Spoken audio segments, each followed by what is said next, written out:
ತಿಳಿದುಕೊಳ್ಳುತ್ತಾ ಹೊರಟಾನೆ. ಇಲ್ಲಿ ಹಿಂಗಿರುವಂತಹ ಸಂದರ್ಭದೊಳಗೆ ಒಂದಿಷ್ಟು ಬಸವ ಪುರಾಣದೊಳಗೆ ಒಂದು ಸಂದೇಶ ಬರುತ್ತದೆ. ಓದರ್ಸ್ ನೀವೆಲ್ಲ ಕೇಳಿರಿ ಅಂತ ನಾನು ತಿಳ್ಕೊಂಡೇನಿ. ಯಾಕೆ ಹೇಳ್ತೀನಿ ಅಂದ್ರೆ ಈ ಪುರಾಣಕ್ಕೂ ಅದಕ್ಕೂ ಸಂಬಂಧ ಒಂದು ಸನ್ನಿವೇಶ ಬರೋದಕ್ಕೆ ಒಂದಿಷ್ಟು ನೆನಪು ಮಾಡಿ ಕೊಡ್ತೀನಿ ನಾನು ನಿಮಗೆ. ಬಸವ ಪುರಾಣದೊಳಗೆ ಏನು ಬರ್ತದೆ ಅಂದರೆ ಮುಗ್ಧ ಸಂಗಯ್ಯ ಅನ್ನುವಂಥ ಹೆಸರು ಓದರ್ಸ್ ಕೇಳಿರಿಲ್ಲ? ಪುರಾಣದಾಗ ಕೇಳಿಲ್ಲ? ಕೇಳಿರಿ ಅಂದ್ರೆ ಕೈ ಎತ್ರಿ. ಯಾರು ಕೇಳಿಲ್ಲ? ಇರಲಿ. ಬಸವ ಪುರಾಣದೊಳಗೆ ಬಹಳ ಚಂದ ಬರುತ್ತಾರ, ಅದ್ಭುತವಾಗಿರ್ತಕ್ಕಂಥ ಸಂದೇಶ. ಯಾಕೆ ಹೇಳ್ತೀನಿ ಅಂದ್ರೆ ಮುಗ್ಧ ಸಂಗಯ್ಯ ಅಂತ ಬರುತ್ತಾನ ಅದ್ರೊಳಗೆ. ಮುಗ್ಧ ಸಂಗಯ್ಯನಿಗೆ ಎಷ್ಟು ವರ್ಷ ರೀ? ಒಂದು 15ರಿಂದ 16 ವರ್ಷ ಮುಗ್ಧ ಸಂಗಯ್ಯನಿಗೆ. 15ರಿಂದ 16 ವರ್ಷ ಮುಗ್ಧ ಸಂಗಯ್ಯನಿಗೆ. ಆದ್ರ ಮುಗ್ಧ ಸಂಗಯ್ಯನ ಕಾಯಕ ಏನು? ಬಸವಣ್ಣನವರಿಗೆ ಪ್ರತಿನಿತ್ಯ ಪತ್ರಿ ಹೂಗಳನ್ನು ಶಿವನಿಗೆ ತಂದು ಕೊಡುವಂಥ ಕಾಯಕವನ್ನ ಮುಗ್ಧ ಸಂಗಯ್ಯ ಕಲ್ಯಾಣದೊಳಗ ಮಾಡುತ್ತಾನೆ. ಏನೋ ತಿಳಿಯೋದಿಲ್ಲ ಮುಗ್ಧ ಸಂಗಯ್ಯನಿಗೆ, ಯಾರು ಏನು ಹೇಳಿದ್ರು ಗೊತ್ತಾಗ್ತಿರೋದಿಲ್ಲ. 16 ವರ್ಷದ ಹುಡುಗನಾಗಿದ್ದಾನೆ. 16 ವರ್ಷದ ಮಕ್ಕಳಿಗೆ ನಮ್ಮ ಲೌಕಿಕದೊಳಗೆ ಎಲ್ಲ ಮಕ್ಕಳಿಗೆ ಎಲ್ಲ ತಿಳಿತದೆ. ಈಗ ಏನು ಬೇಕಂತ ಎಲ್ಲ ತಿಳಿತಾರೆ. ತಂದೆ ತಾಯಿಗಳಿಗಂತ ಮಕ್ಕಳು ಭಾಳ ಫಾರ್ವರ್ಡ್ ಅದಾರ ಈಗೆಲ್ಲ 16 ವರ್ಷಕ್ಕೆ. ಆದ್ರೆ 16 ವರ್ಷ ಆಗ್ಯದ ನಮ್ಮ ಮುಗ್ಧ ಸಂಗಯ್ಯನಿಗೆ ಏನೂ ತಿಳಿಯುತ್ತಿಲ್ಲ. ಒಟ್ಟು ಕಾಯಕ ಮಾಡ್ತಾನೆ ಮುಗ್ಧ ಸಂಗಯ್ಯ. ಎಂಥ ಕಾಯಕ ಮಾಡ್ತಾನೆ? ಕಲ್ಯಾಣದೊಳಗ ಬಸವಣ್ಣನವರಿಗೆ ಪತ್ರಿ ಹೂಗಳನ್ನ ತಂದು ಕೊಡುವಂತ ಕಾಯಕ ಶಿವನಿಗೆ ಹೇರಿಸ್ತಾನೆ ಬಸವಣ್ಣ. ಪ್ರತಿನಿತ್ಯ ಲಿಂಗ ಪೂಜೆ ಮಾಡ್ಕೋತಾನಲ್ಲ ನಮ್ಮ ಜಗಜ್ಯೋತಿ ಬಸವೇಶ್ವರರು. ಲಿಂಗ ಪೂಜೆಯನ್ನು ಮಾಡ್ಕೊಳ್ಬೇಕಾದ್ರೆ ಆ ಕಾಯಕಕ್ಕೆ ಮುಗ್ಧ ಸಂಗಯ್ಯ ಪತ್ರಿ ಹೂಗಳನ್ನು ತಂದು ಕೊಡುತ್ತಿದ್ದ. ಒಂದು ದಿನ ಬೇಗ ಪತ್ರಿ ಹೂಗಳನ್ನು ತಂದು ಕೊಡ್ತಾನೆ. ಮಧ್ಯಾಹ್ನಕ್ಕೆ ಮತ್ತೆ ಪತ್ರಿ ಹೂಗಳನ್ನು ತಂದು ಕೊಡಬೇಕು ಅಂತ ತಿಳ್ಕೊಂಡು ಮುಗ್ಧ ಸಂಗಯ್ಯ ಏನು ಮಾಡ್ತಾನೆ ಅಂದ್ರೆ ಹೊರಗೆ ಹೋಗಿ ಪತ್ರಿ ಹೂಗಳನ್ನು ಎತ್ತಿಕೊಂಡು ಬರುವಂಥ ಸಂದರ್ಭದೊಳಗೆ ಒಂದಿಷ್ಟು ಜನ ಜಂಗಮ ಚರ ಇರೋರು. ಇಲ್ಲಿ ಒಂದಿಷ್ಟು ಜಂಗಮ ಚರ ಇರೋರು ಭಾಳ ಬೆರಕಿರ್ತಾರೆ. ಜಂಗಮ ಚರ ಇರೋರು ಅಷ್ಟು ಸರಳ ಇರಂಗಿಲ್ರಿ. ಆ ಸಂದರ್ಭದೊಳಗೆ ಏನಾಗಿತ್ತು, ಸ್ವಾಮಿಗಳೊಂದು 4-5 ಜನ ಮಾತಾಡ್ಕೋತ ನಿಂತಿದ್ರು. ಹೆಂಗಿರ್ತಾರಂದ್ರೆ ಇಲ್ಲಿ ದೀಪ ಹಚ್ಚಿರ್ತೀವಿ ನಾವೆಲ್ಲ, ದೀಪ ಹಚ್ಚಿರ್ತೀವಿ, ಆ ಕಡೆ ಈ ಕಡೆ ಸ್ವಲ್ಪ ಬೆಳಕಿರ್ತಾರೆ. ಅದ್ರ ಕೆಳಗೆ ನೋಡ್ರಿ ಬೇಕಾದ್ರೆ ಏನಿರ್ತದ ರೀ? ಕತ್ಲಿರ್ತದಲ್ಲ. ಚಪ್ಪಾಳಿ ಹಾಕ್ರಮ್ಮ ಜೋರಾಗಿ ಒಂದ್ಸಾರಿ. ಹಂಗ ಮಂಕ ಬುದ್ಧಿ ಇರ್ತಕ್ಕಂಥ ಜಂಗಮ ಸ್ವಾಮಿಗಳವರು ಕೆಟ್ಟ ಮಾತುಗಳನ್ನು ಮಾತಾಡ್ಕೋತ ನಿಂತಿದ್ರು. ಮುಗ್ಧ ಸಂಗಯ್ಯನ ಕಿವಿಗೆ ಬೀಳ್ತಾರೆ ಆ ಕೆಟ್ಟ ಮಾತುಗಳು. ಏನು ಕೆಟ್ಟ ಮಾತುಗಳು? ವಿಚಾರ ಬೇಕಲ್ಲ ಇಲ್ಲಿ. ಆ ಸ್ವಾಮಿಗಳವರು ಬಸವಣ್ಣ ಪ್ರಸಾದವನ್ನ ಮಾಡಿಸ್ತಿದ್ರು. ಬಸವಣ್ಣನವರು ಪ್ರಸಾದ ಮಾಡಿಸಿದ ಬಳಿಕ ಒಂದಿಷ್ಟು ಕಾಣಿಕೆಯನ್ನು ಕೊಡುತ್ತಿದ್ರು. ಕಾಣಿಕೆ ತೆಗೆದುಕೊಂಡು ಮನೆಗೆ ಒಂದಿಷ್ಟು ಕೊಡಬಹುದಾಗಿತ್ತು. ಆ ಜಂಗಮ ಚರಯ್ಯರವರ ಸ್ವಾಮಿಗಳು ಒಂದಿಷ್ಟು ಜನ ಭಾಳ ಒಂದು 4-6 ಜನ ಭಾಳ ಕೆಟ್ಟಿದ್ರು. ಅದ್ರೊಳಗೆ ಮನೆಗೆ ಹಣ ಮುಟ್ಟುತ್ತಿರ್ಲಿಲ್ಲ. ಅದು ಒಂದಿಷ್ಟು ದುಡ್ಡು ಬಂದಿತ್ತಲ್ಲ, ಆ ದುಡ್ಡು ತಗೊಂಡು ಎಲ್ಲಿಗೆ ಹೋಗಿರ್ತಾರೆ ಇವರು? ವೇಶ್ಯೆಯರ ಮನೆಗೆ ಹೋಗಿರುತ್ತಾರೆ.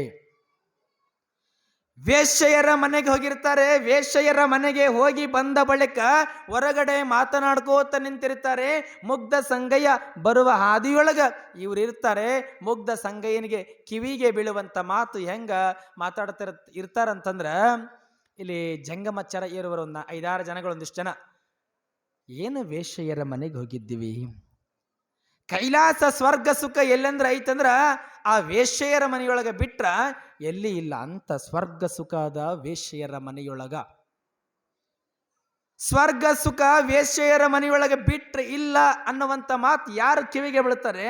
ಸ್ವರ್ಗ ಸುಖ ಇಲ್ಲ ಅನ್ನುವಂಥ ಮಾತು ಮುಗ್ಧ ಸಂಗಯ್ಯನ ಬೀಳ್ತದ್ರಿ. ಅದೊಂದ ಪದ.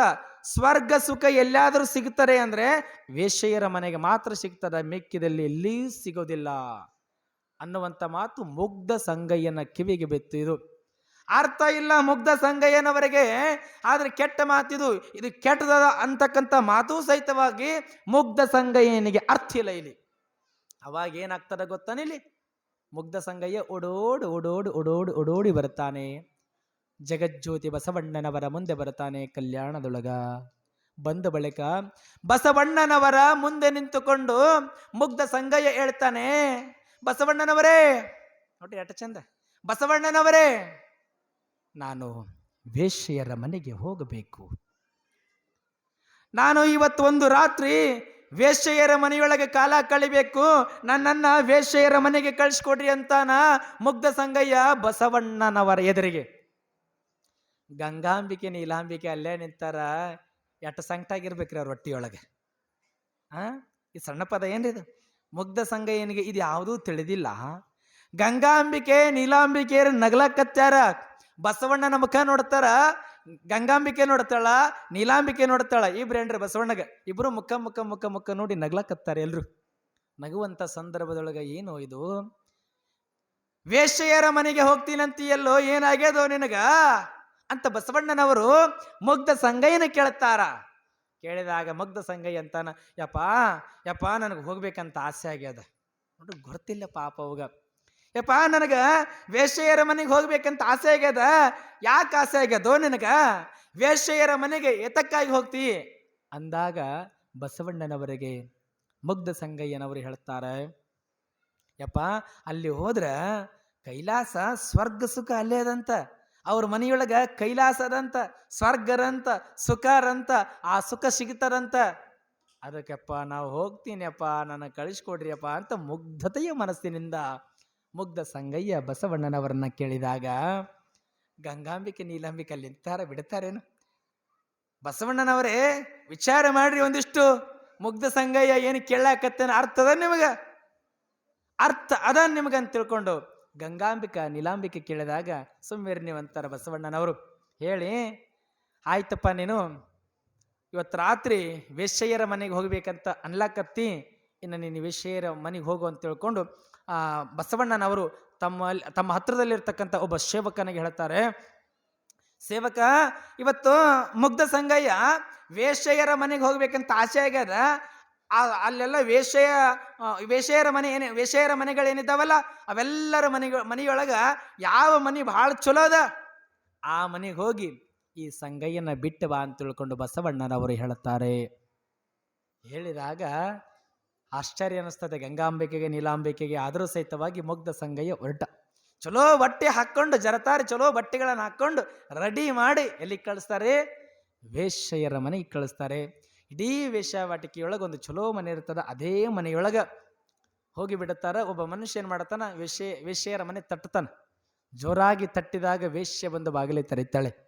ವೇಶ್ಯೆ ಬಂದು ಬಾಗಿಲು ತೆಗೆದಾಗ ಸಂಗಯ್ಯನವರೇ ನೀವಿನ್ನು ಒಳಗೆ ಹೋಗ್ಬೋದು, ಸಂಗಯ್ಯನವರೇ ನೀವಿನ್ನು ಒಳಗೆ ಹೋಗ್ಬೋದು, ನಮ್ಮ ಕೆಲಸ ಇಲ್ಲ ಅಂತ ತಿಳ್ಕೊಂಡು ಇನ್ನೊಬ್ಬ ಬಂದಿದ್ನಲ್ಲ ಬಿಡ್ಲಕ್ಕ, ಅವ ಏನು ಮಾಡ್ತಾನ, ಒಳಗೆ ಹೋಗಂಗಿಲ್ಲ, ಇವ ಹೊರಗೆ ಬರ್ತಾನ.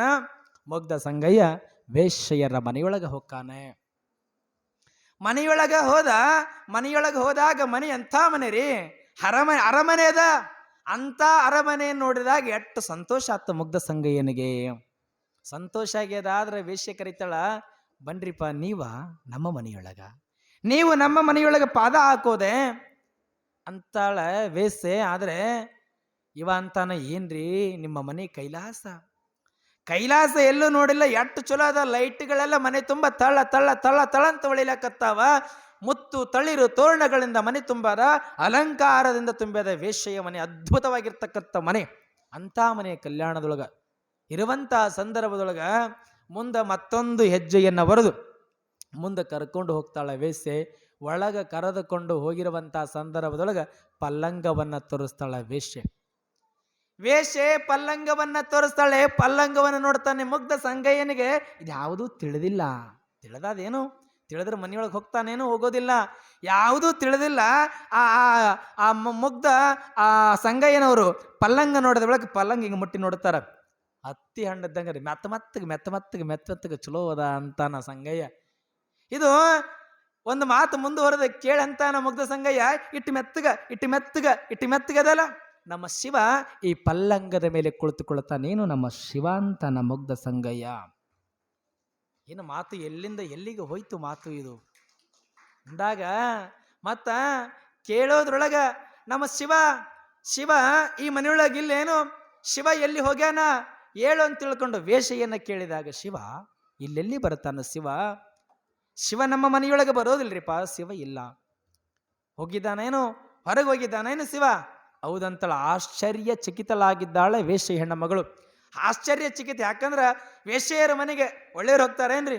ಯಾರು ಒಳ್ಳೆಯವ್ರು ಹೋಗೋದಿಲ್ಲ, ಕೆಟ್ಟವರು ಹೋಗ್ಬೇಕಲ್ಲ, ಹೋಗೋದಿಲ್ಲ. ಮುಗ್ಧ ಸಂಗಯ್ಯ ಬಹಳ ಚಂದ ಆ ವೇಷೆಯ ಜೊತೆ ಮಾತುಗಳನ್ನು ಹೇಳ್ತಾನೆ. ಎಷ್ಟು ಚಂದ ಮಾತಾಡ್ತಾನೆ ಅಂತಂದ್ರೆ, ಕೊಳ್ಳೊಳಗೆ ಮುತ್ತಿನ ಹಾರ ಇರ್ತದ್ರಿ, ಬಹಳ ಚಲೋ ಇರ್ತದ. ಮುತ್ತಿನ ಹಾರ ಇರ್ತದ. ಇಲ್ಲಿ ಮುಗ್ಧ ಸಂಗಯ್ಯನ ಕೊಳ್ಳಾಗ ಏನಿರ್ತದ, ರುದ್ರಾಕ್ಷಿ ಇರ್ತದ. ಆ ಮುಗ್ಧ ಸಂಗಯ್ಯನವ್ರು ಅಂತಾರ, ನನ್ನ ಕೊರಳೊಳಗಿರುವಂತ ರುದ್ರಾಕ್ಷಿ ಕರಗದ. ನಿಮ್ಮ ಕೊಳ್ಳೊಳಗ ಸರಗಳಿದ್ದಾವಲೆ, ಸರಗಳು ಎಷ್ಟು ಬೆಳ್ಳಗಿದ್ದಾವೆ.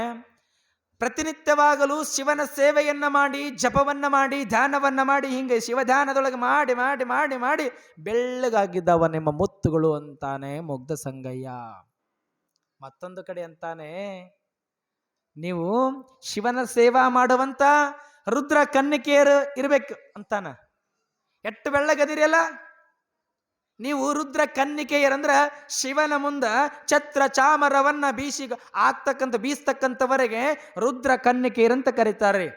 ಅಂತ ರುದ್ರ ಕನ್ನಿಕೆಯರಿಗೆ ಹೋಲಿಸ್ತಾನೆ ಮುಗ್ಧ ಸಂಗಯ್ಯ. ಯಾವಾಗ ಇಟೋ ತನಕ ಶಿವನನ್ನ ಕೇಳ್ಕೋತ ಗುಣಗಾನವನ್ನ ಮಾಡುತ್ತಾ ಮುಗ್ಧ ಸಂಗಯ್ಯ ಹೇಳಿದ, ಆ ಮನೆಯೊಳಗ ಶಿವ ಕಾಣಲಿಲ್ಲ. ಯಾವಾಗ ನನ್ನಪ್ಪ ನನ್ನ ಶಿವ ಹೊರಗೆ ಹೋದಂಗೆ ಕಾಣ್ತಾರ, ನನ್ನ ಶಿವ ಬರೋ ತನಕ ಈ ಮನೆಯೊಳಗ ಲಿಂಗ ಪೂಜೆ ಮಾಡ್ಕೋತೇನೆ, ಲಿಂಗ ಪೂಜೆಗೆ ರೆಡಿ ಮಾಡು ಅಂತ ತಿಳ್ಕೊಂಡು ಹೇಳ್ತಾನ ವೇಶ್ಯಗೆ ಮುಗ್ಧ ಸಂಗಯ್ಯ. ಹೇಳಿದಾಗ ಆಶ್ಚರ್ಯ ಆಯ್ತು ವೇಶ್ಯಗೆ. ವಿಭೂತಿ, ಗಂಧ, ಪತ್ರಿ, ಹೂವ, ಗಂಗಾಳ ಎಲ್ಲ ಸಿದ್ಧತೆ ಮಾಡ್ರಿ ಅಂತ ತಿಳ್ಕೊಂಡು ವೇಶ್ಯೆಗೆ ಹೇಳಿದಾಗ ವೇಶ್ಯ ಹೆಣ್ಣ ಮಗಳಿಗೆ ಆಶ್ಚರ್ಯ ಆಯ್ತು. ಇಷ್ಟು ದಿನಗಳ ಕಾಲ ಅವಧಿಯೊಳಗ ನಾವು ಮಾಡಿರುವಂತ ಪಾಪ ಕರ್ಮವನ್ನ, ಅನಂತ ರೀತಿಯಿಂದ ಪಾಪವನ್ನ ಮಾಡೀವಿ. ನಮ್ಮ ದೇಹ ಅಂತಕ್ಕಂಥದ್ದು ಸುಟ್ಟು ಹೋಗ್ಯದ, ನಮ್ಮ ದೇಹ ಅಂತಕ್ಕಂಥದ್ದು ಹೊಲಸಾಗಿ ಹೋಗ್ಯದ. ಇನ್ನ ಪವಿತ್ರಮಯವನ್ನಾಗಿ ಮಾಡೋದಕ್ಕಾಗಿ ಬಂದಾತ ನಮ್ಮ ಮುಗ್ಧ ಸಂಗಯ್ಯ ಅಂತ ತಿಳ್ಕೊಂಡು ಮನಸ್ಸ ಸಂತೋಷ ಪಡುತ್ತಳ ವೇಶ್ಯೆ. ಇಷ್ಟು ದಿನ ಕೆಟ್ಟ ಮಾಡಿದ್ದೀವಿ, ಈ ಕಲ್ಯಾಣದೊಳಗ 100 ಜನ ವೇಶ್ಯೆಯರ ಜನಗಳಿದ್ದೀವಲ್ಲ, ವೇಶ್ಯೆಯರ ಜನ್ಮ ಪಾವನ ಆಗ್ತಾರ ಎಂದು ಅಂತ ತಿಳ್ಕೊಂಡು ಮನೆ ಮನೆಗಳಿಗೆ ಹೋಗಿ ಎಲ್ಲ ವೇಶ್ಯೆಯ ತಾಯಿಂದರನ್ನ ಕರೆದುಕೊಂಡು ಬರ್ತಾಳೆ. ಮೂಲ ವೇಶ್ಯ ಹೆಣ್ಣ ಮಗಳು ಎಲ್ಲರನ್ನ ಕರ್ಕೊಂಡು ಬಂದ್ಲು ಮನೆಯೊಳಗ. ಸಂಗಯ್ಯ ಈಗ 12 ಹೊಡೆದೆ ಪೂಜೆ ಮಾಡ್ಕೊಳ್ಳೋಕೆ ಕೂತ. ಇಡೀ ಎಲ್ಲರೂ ಕೂತಾರ ಮನೆಯೊಳಗೆ. ಎಲ್ಲ ವೇಶ್ಯೆಯರು ಸಂಗಯ್ಯನನ್ನು ನೋಡಿ, ಮುಗ್ಧ ಸಂಗಯ್ಯನ ನೋಡಿ ಅವರು ಸಹಿತವಾಗಿ ಲಿಂಗ ಪೂಜೆಯನ್ನು ಮಾಡ್ಕೋತ ಕುಳಿತುಕೊಳ್ತಾರೆ. ಸಮಯದ ಎಚ್ಚರವಿಲ್ಲ.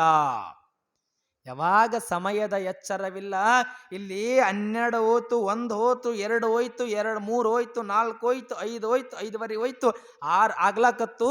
ಅವಾಗ ಮುಗ್ಧ ಸಂಗಯ್ಯನಿಗೆ ಎಚ್ಚರಾತು. ಧ್ಯಾನದಿಂದ ಕುಳಿತುಕೊಂಡಾನ ಲಿಂಗ ಪೂಜೆ ಮಾಡ್ಕೋತ. ಯಾವಾಗ 5:6 ಹೊಡ್ಲಕತ್ತಲ್ಲ, ಇವತ್ತು ನಿಮ್ಮ ಮನೆಯೊಳಗೆ ಭಾಳ ಆನಂದ ಅನಿಸ್ತು, ನನಗೆ ಭಾಳ ಸಂತೋಷ ಅನಿಸ್ತು. ನನಗೆ ಶಿವ ಇವತ್ತು ಕೈಲಾಸ ಎಲ್ಲೂ ನೋಡಿರಲಿಲ್ಲ, ಈ ಮನೆಯೊಳಗ ನನಗೆ ಕೈಲಾಸ ಕಂಡ್ತು. ಇನ್ನು ನಾ ಧನ್ಯನಾದೆ. ಮುಂದೆ ನನಗೆ ಸಮಯ ಸಿಕ್ಕರೆ ಮತ್ತೆ ಈ ಮನೆಗೆ ಬರ್ತೀನಿ. ನಾನು ಲಿಂಗಯ್ಯನಿಗೆ ಪತ್ರಿ ಹೂಗಳನ್ನು ತೆಗೆದುಕೊಂಡು ಬರಬೇಕು. ಬಸವಣ್ಣನವರಿಗೆ ನನ್ನ ಕಾಯಕಕ್ಕೆ ನಾನು ಹೋಗ್ತೀನಿ ಅಂತ ತಿಳ್ಕೊಂಡು ನಮಸ್ಕಾರವನ್ನ ಮಾಡಿ ಲಿಂಗಯ್ಯನಿಗೆ ಮತ್ತೆ ಮುಗ್ಧ ಸಂಗಯ್ಯ ಎದ್ದು ಎಲ್ಲಿಗೆ ಬರ್ತಾನೆ, ಕಲ್ಯಾಣದೊಳಗೆ ಬಸವಣ್ಣನವರ ಬಳಿ ಬಂದು ಮತ್ತೆ ಪತ್ರಿ ಹೂಗಳನ್ನು ಕಾಯಕಕ್ಕೆ ತೆಗೆದುಕೊಂಡು ಬರೋದಕ್ಕೆ ಬರ್ತಾನೆ, ಓಡೋಡಿ ಬರ್ತಾನೆ. ಯಾವಾಗ ಮುಗ್ಧ ಸಂಗಯ್ಯ ಲಿಂಗ ಪೂಜೆ ಮುಗಿಸ್ಕೊಂಡು ಓಡೋಡಿ ಬರ್ಲಾಕತ್ತಿದ, ಕಲ್ಯಾಣದೊಳಗೆ ಬಂದು ನಿಂತ. ಇಂದ 100 ಜನ ವೇಶ್ಯೆಯರೇನಿದ್ರಲ್ಲ ಎಲ್ಲರೂ ಸಹಿತವಾಗಿ ಲಿಂಗ ಪೂಜೆಯನ್ನು ಮಾಡ್ಕೊಂಡಾರ. ಬೆಳಕರೆ ತನಕ ಮುಗ್ಧ ಸಂಗಯ್ಯನ ಇಂದ ಎಲ್ಲ ವೇಶ್ಯೆಯರು ಓಡೋಡಿ ಕಲ್ಯಾಣದ ದ್ವಾರ ಬಾಗಿಲ ಮುಂದೆ ನಿಲ್ಲುತ್ತಾರ. ದ್ವಾರ ಬಾಗಿರ್ತಾರೆ ವೇಶ್ಯೆಯರು. ಅವಾಗ ಯಾರು ಇಲ್ಲಿ ಮುಗ್ಧ ಸಂಗಯ್ಯ ಒಳಗೆ ಹೋಗಿ ಇನ್ನೇನು ಹೋಗಬೇಕನ್ನೋದ್ರೊಳಗೆ ಬಸವಣ್ಣ ಮುಂದೆ ಬಂದ ಗಂಗಾ ನಿಲ್ಲುತ್ತಾಳೆ, ನೀಲಾಂಬಿಕೆ ನಿಲ್ಲುತ್ತಾಳೆ. ಎಲ್ಲರೂ ನಿಂದ್ರೋದ್ರೊಳಗೆ ಅಡಪದ ಅಪ್ಪಣ್ಣ ಬಂದ. ಅಲ್ಲಿ ಯಾರು ಬಂದ್ರಿ? ಅಡಪದ ಅಪ್ಪಣ್ಣ ಬಂದ. ಹಡಪದ ಅಪ್ಪಣ್ಣನವರು ಬಂದು ಬಸವಣ್ಣನವ್ರಿಗೆ ಹೇಳ್ತಾರೆ, ಯಪ್ಪಾ ಬಸವಣ್ಣನವರೇ, ಏನು ಮುಗ್ಧ ಸಂಗಯ್ಯನ ಭಕ್ತಿ, ಏನು ಲಿಂಗ ಪೂಜಾ, ಏನು ನಿಷ್ಠಾವಂತ ನಿಮ್ಮ ಮುಗ್ಧ ಸಂಗಯ್ಯ. ಅಲ್ಲಿ ಹೊರಗಡೆ ದ್ವಾರ ಬಾಗಿಲಿನ ಬಳಿ ವೇಶ್ಯೆಯರು 100 ಜನ ಬಂದು ನಿಂತುಕೊಂಡು ಸಂಗಯ್ಯನವರೇ ಅಂತ ಕರ್ಲಿಕತ್ತಾರ. ಸಂಗಯ್ಯನವರು ಪವಾಡವನ್ನ ಮಾಡಿದ್ದಾರೆ ಅಂದಾಗ ಇಲ್ಲಿ ಗಂಗಾಂಬಿಕೆ ಬರುತ್ತಾಳ, ನೀಲಾಂಬಿಕೆ ಬರುತ್ತಾಳ, ಬಸವಣ್ಣನವರು ಬರ್ತಾರೆ. ಹೊರಗೆ ಬಂದು ಓಡೋಡಿ ದ್ವಾರ ಬಾಗಿಲಿನ ಮುಂದೆ ನಿಲ್ಲುತ್ತಾರ. ಯಾರೇ ದ್ವಾರ ಬಾಗಿಲ ಮುಂದೆ ನಿಂತರು ಎಲ್ಲರೂ ಬಂದು ನೋಡುವಂಥ ಸಂದರ್ಭದಲ್ಲಿ ಬಸವಣ್ಣನವರು ಗಾಬರಿ ಆಗ್ಯದ. ಬಸವಣ್ಣನವರಿಗೆ ಏನು ಆಶ್ಚರ್ಯ ಅಂತಾರೆ ಬಸವಣ್ಣನವರು. ಏನೋ ಸಂಗಯ್ಯ ನಿನ್ನ ಲೀಲೆ ತಿಳಿತಿಲ್ಲ ಅನ್ನುವಂಥ ಮಾತು ಬಸವಣ್ಣನವರು ಹೇಳಿದಾಗ ಯಪ್ಪ ಏನು ನನಗೆ ಅರ್ಥ ಆಗ್ತಿಲ್ಲ ಅನ್ನೋದ್ರೊಳಗೆ ಹಿಂಗ ತಿರುಗಿ ನೋಡ್ತಾನೆ ಮುಗ್ಧ ಸಂಗಯ್ಯ. ಇಡೀ ವೇಶ್ಯಾಟಿಕೆ ಏನು ಮಾಡ್ತಿದ್ದ ಎಲ್ಲಾ ಶೇರು ಬಸವಣ್ಣ ಮುಂದಿತ್ತಿದ್ರು. ಅವಾಗ ಬಸವಣ್ಣನವರು ಗಂಗಾಂಬಿಕಾ ಮತ್ತು ನೀಲಾಂಬಿಕೆ ಅವರನ್ನ ನೋಡುತ್ತಾರೆ. ಯಾಕೆ ನೋಡ್ರಿ ಅನ್ನೋದ್ರೊಳಗ ಸಂಗಯ್ಯ ಒಂದು ಮಾತನ್ರಿ ಇಲ್ಲಿ ಎಷ್ಟು ಚಂದ ಹೇಳ್ತಾನೆ ಬಸವಣ್ಣನವರಿಗೆ. ಬಹಳ ಸರಳತೆಯಿಂದ ಮಾತು ಹೇಳ್ತಾನೆ ಮುಗ್ಧ ಸಂಗಯ್ಯ. ಯಪ್ಪ ಯಪ್ಪ ನೀನು ಬರಬೇಕಾಗಿತ್ತು, ಏನು ವೈಭೋಗ ನೋಡ್ಬೇಕದು ವೇಶ್ಯೆಯರ ಮನೆಯೊಳಗ ಎಷ್ಟು ಚಲೋ ಇತ್ತು, ಬೆಳಾತನಕ ಅಷ್ಟು ಚಲೋ ಲಿಂಗ ಪೂಜೆ ಮಾಡ್ಕೊಂಡೆ ಅಂತ ನಗುಮುಖದಿಂದ ಹೇಳಿ ಬಿಡ್ತಾನ. ವೈಭೋಗ ನೋಡಬೇಕಿತ್ತು ಅನ್ನುವಂತ ಹೇಳಿದಾಗ ಗಂಗಾಂಬಿಕೆ ನೀಲಾಂಬಿಕೆ ಬಾಜು ನಿಂತಾರೆ. ಬಿಡ್ತಾರೆ ವೈಭೋಗಕ್ಕಿಂತ ಏನು ಕೈಲಾಸ ಅದು, ಎಷ್ಟು ಚಲೋ ಕೈಲಾಸ ವೇಶ್ಯೆಯರ ಮನೆಯೊಳಗ ಅನ್ನತ್ತಡ ಅಂದ್ರು ಗಂಗಾಂಬಿಕೆ ನೀಲಾಂಬಿಕೆ. ಬಸವಣ್ಣನವರು ಹೋದ್ರಿ ಅವ್ರಿಬ್ರು ಗಂಗಾಂಬಿಕೆ ನೀಲಾಂಬಿಕೆ ಬಿಡ್ತಾರೆ, ಬಸವಣ್ಣನ ಕಟ್ಟಿ ಹಾಕ್ತಾರ. ಬಿಡ್ತಾರೇನ್ರಮ್ಮ? ಸಾಧ್ಯವಿಲ್ಲ ಇದು. ಯಾವಾಗ ಆಶ್ಚರ್ಯದಿಂದ ಹೋದ್ರೊಳಗ ಬಸವಣ್ಣನವರು ಹೀರಿದ ಮಾತುಗಳು ಹೇಳ್ತಾರೆ. ಎಂತ ಮಾತು ಹೇಳ್ತಾರೆ ನೋಡು, ಮುಗ್ಧ ಸೇನ ನೀವು ಹೋಗಬಾರದು ಎನ್ನುವಂತ ಮಾತನ್ನ ಹೇಳಿದ್ರಿ. ಆದರೆ ಮುಗ್ಧ ಸಂಗಯ್ಯನಿಗೆ ಯಾವುದು ತಿಳಿದಿಲ್ಲ. ನಾವು ಇರುವ ಜಾಗನೇ ಶಿವಮಯ, ಈ ಲಿಂಗಾಕಾರ ಇಡೀ ಜಗತ್ತಿನ ಜಗದಗಲ ಮಿಗಿಲಗಲ ಜಗನ ತುಂಬ ವ್ಯಾಪಕವಾಗಿ ತುಂಬಿಕೊಂಡಾನ ಲಿಂಗಯ್ಯ ಅನ್ನೋೇ ಮುಗ್ಧ ಸಂಗಯ್ಯ ವೇಶ್ಯೆಯರ ಮನೆ ಒಳಗೋಗಿ ಲಿಂಗವನ್ನು ಮಾಡೋ ಲಿಂಗ ಧ್ಯಾನದಿಂದ ಏಕಾಗ್ರತೆಯ ಫಲದಿಂದ ಇಲ್ಲಿ 100 ಜನ ವೇಶ್ಯೆಯರೇನು ಇದ್ರಲ್ಲ ಆ ವೇಶ್ಯೆಯರು ವೇಶ್ಯಾವಟಿಕೆಯನ್ನ ಕನ್ನ ಕಳೆದು ಅಂಥವರಿಗೂ ಸಹಿತವಾಗಿ ಲಿಂಗ ಪೂಜೆಯನ್ನ ಮಾಡಿಸಿದ ಅಂತ ಮಾತು ಗಂಗಾಂಬಿಕೆಗೆ ಬಸವಣ್ಣನವರು.